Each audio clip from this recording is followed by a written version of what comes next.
Morning, everybody. We're over at the famous Daho tree, or not so famous Daho tree. It's about 21 feet or so across. It's huge. I can't even get in the camera, and I'm about 10-15 feet away from it, but it's just huge.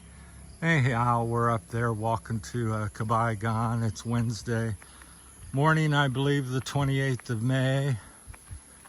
Thought we'd talk about some immigration and to the Philippines, and some of my findings or some stuff I hear, or some, things like that, and get into that a little bit. So, coming to the Philippines, the most common thing is tourist.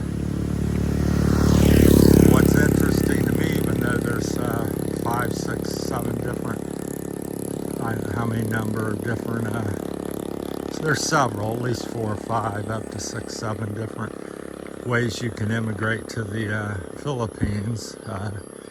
Retirement visa, now they got this new one out. We'll talk about that a little bit. The business visa, where you come, and I'll touch on that since I just mentioned it. It's fresh on my mind.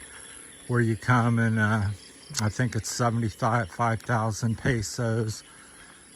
I think that's around $1,300. It depends on the currency rate. $1,000+ and you can get that for 1, 2, 3 years, and that gives you you can open bank accounts and kind of do what you want, and a little bit. Still can't buy land. The basics of the Philippines is I think you're always going to be paying something on the visa. That's one thing that people don't realize. You're always going to have to pay a fee and renew. The thing is, things are always changeable every year or so. The status of a certain visa, or all of them, changes. The requirements, the fees. It's kind of goes back to, like a lot of my videos I talk about, it's a money thing, the government, and it can't be simple. It can't be a one-time thing. We got to make a profit on these expats that come here, and they're rich, and we want a piece of the pie. So it's just life. It's part of nature. Similar things happen in other countries. So I'm not complaining about it per se. I'm just saying this is what it is. But the thing that I've talked about, I've made 2 or 3 videos on this. People think, well, I've married a Filipina and I'm good, or I'm going to come and marry one, and then I can, be a citizen here. Well, that's not necessarily true. It's true and untrue. The true part is, yeah, you marry one, they flag you into the country. You can do this and that. They give you similar rights or same rights as her. But if she was to die, or to not want to sign the papers, or a divorce, even there's no such thing at the moment of divorce in the Philippines. It's annulment. It takes forever. I guess it's expensive. But my point is that you go back to being a tourist. They label you as tourist, so you may come, you may be married to one. If she passes away, or leaves you for some reason, which you know how that is, 60, 70 some percent of the relationships when you're married end in not being married. They go their separate ways. Here it's quite common. I would say, again, 60, 70% of the population are married, but they're with somebody else, living with somebody else, have children with somebody else, because of the expense and time consuming to, get a divorce. So then you, as an expat, you can't get a divorce hardly. You can't, just pick up and go. You're stuck. You're being married. You're back to tourist, which is one of the most expensive and time-consuming ones. You got to go to the immigration office and do the tour, update the tourist, and that changes from year to year. Right now, I think it's every 2 months, and you got to pay about 2,000 or 3,000 pesos, which is about $60. So you can do all the math on that. And then every third year, at the moment, you got to leave the country, fly in and out for 24 hours. So that's another 10,000 peso plus to do that. And inconvenient. Then you go back to the same old. Got to go to town and reapply and go again. 6, whatever time, how many times that is, 4 to 6 times a year or something. You can do the math. If you're going, it's like I said again, it's changeable. But my thing my thoughts is, or wanted to share is, there's very little certainty here in the Philippines. Information depends on who you talk to, because you think, in America, you go to immigration office. Well, what do you do there? They have all forms of immigration. It's fairly, I won't say it's quick necessarily or inexpensive, but you can get most of the stuff done. Here you go. What I found is the immigration offices, their specialty is tourist. If you want a retirement visa or business visa, they don't even know about it or don't tell you about it. Or they don't tell you, well, sir, if you get this, you're married to a Filipina and she leaves you or passes away, you're back to tourist. I spoke to a gentleman here, and he was married 18 years. His wife passed away. He's now a tourist. He owns a store here, restaurant. He owns some land. 18 years, I believe I've got all this information correct. And yet he's back to tourist. It just doesn't make no sense. So you don't have much right or anything. And you're supposed to leave the country even though you've got house and bank account and you've obviously set up, and you're not a tourist. I just don't like the label of tourist. It implies that you're not a resident here. You don't have any rights. You're just visiting. How somebody with a property and motorcycle and bank account, and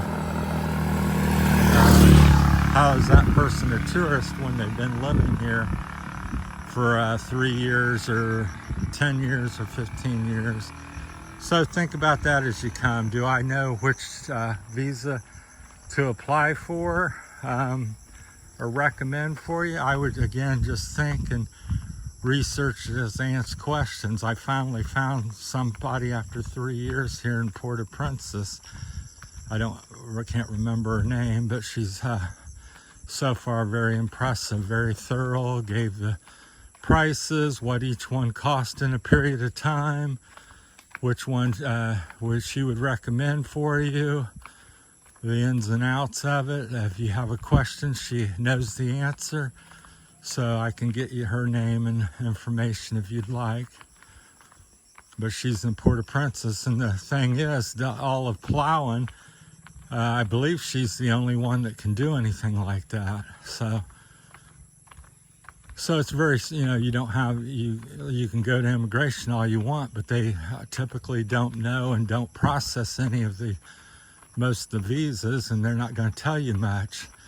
They're not going to tell you if your wife passes away, your marriage visa is no longer good, even though you're not divorced. She's you're a widow, but you're still punished, in my opinion, and go back to square one. So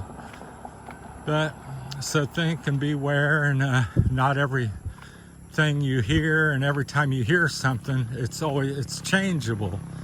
So that's the Philippines. It's like the weather back in Ohio. If you don't like it, wait a day and it changes. Well, the same thing here. I can talk this lady up here on the corner, let's say, and say, where's the store?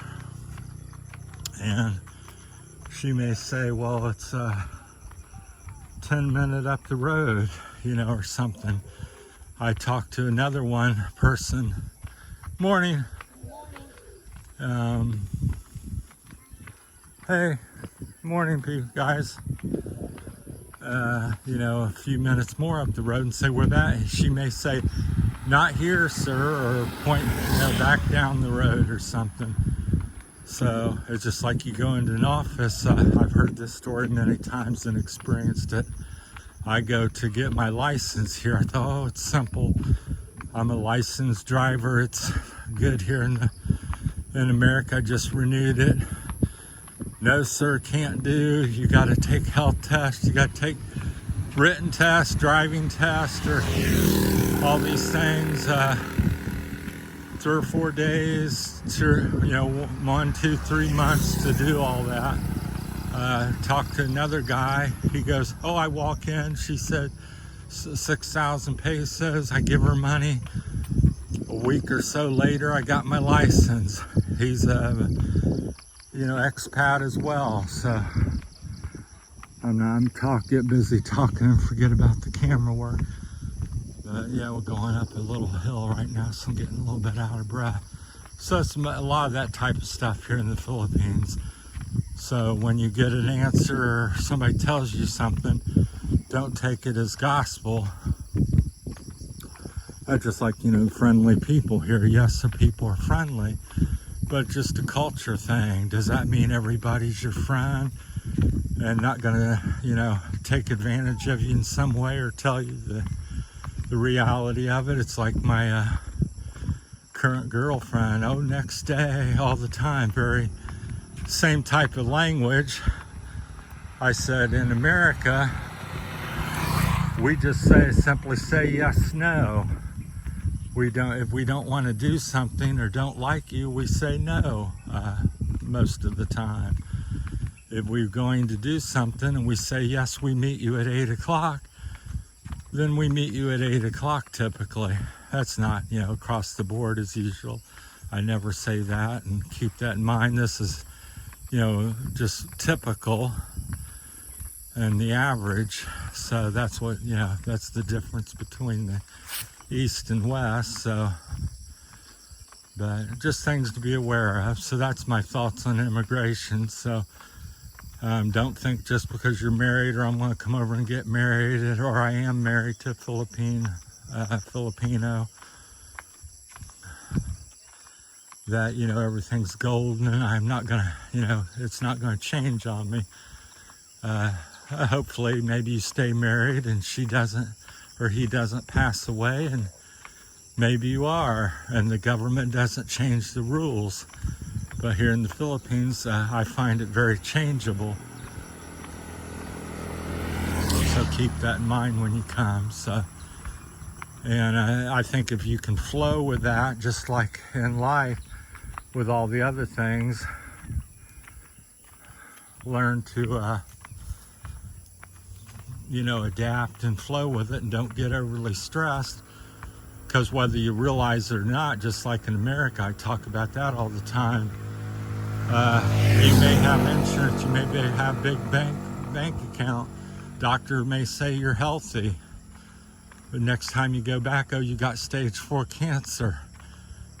I did that with my teeth. I go in, I say, I got some pain. No teeth good, sir. If you had bad teeth, it'd be this and that. I go back after 6 months of issues.